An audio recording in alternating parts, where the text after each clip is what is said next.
همه از این پلان ها و برنامه شومشان برهم خورد و عملاتشان به عقب زده شد. تلفات سنگینی را اونا داشت. نه تنها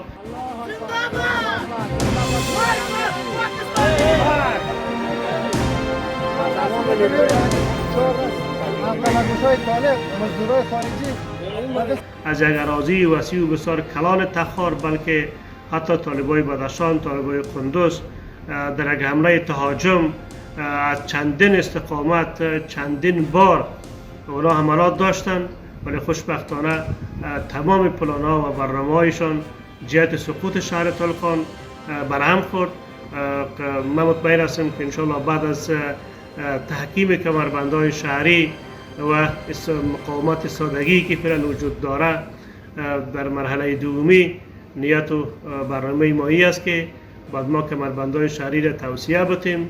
بعد از توسعه و انکشاف کمربندهای شهری بتوانیم به ولسوالی‌ها به خیر خوبی خدا خواسته باشه بریم.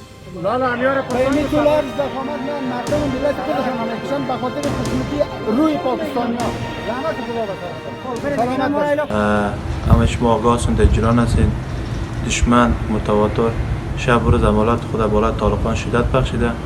فضل خدا نیروی امنیتی دفاعی و امنیتی ما با انسجام بسیجی و خیزش‌های مردمی در کنار همدیگر از شهر طالقان شب روز دفاع میکنن و آمادگی کامل انشالله وجود داره. در هر شرایط دشمن به هر نوع تجمع یا حمله که بالای طالقان میکنه انشالله به یار پروردگار او دفع میشه. شما راحت به ماموریت و کار و کسبه خود ادامه بدین. بخیر سلامت باشید. نتیجه عملیات تصفیه‌ای در ساحه حوزه اول شهری طالقان طرف گاومالی خوشبختانه به اثر مقاومت و پایمردی قهرمانانه نیروهای قهرمان دفاعی و امنیتی و قوت‌های مردمی ما 4 تن از کسایی که خود فروخته هستند، نه با دین میفهمه و نه با ارزش‌های دینی میفهمه و نه نسبت به این وطن و نسبت به این کشور ملت و مردم تعهد داره، توسط نیروهای قهرمان ما اسیر شده. جزایشان حتما میبینه.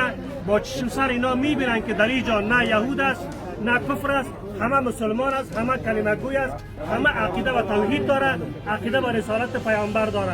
اینا میاد برای ما دین نشان میده، اینا میاد برای ما جهاد نشان میده، اینا میاد علیه ما، علیه مردمش، علیه ارزش‌های دینیش، علیه اسلامش جهاد. اینا امروز جدایشون حتما میبینه. بخیر. برای تکبیر! الله اکبر! برای تکبیر! زنده باد!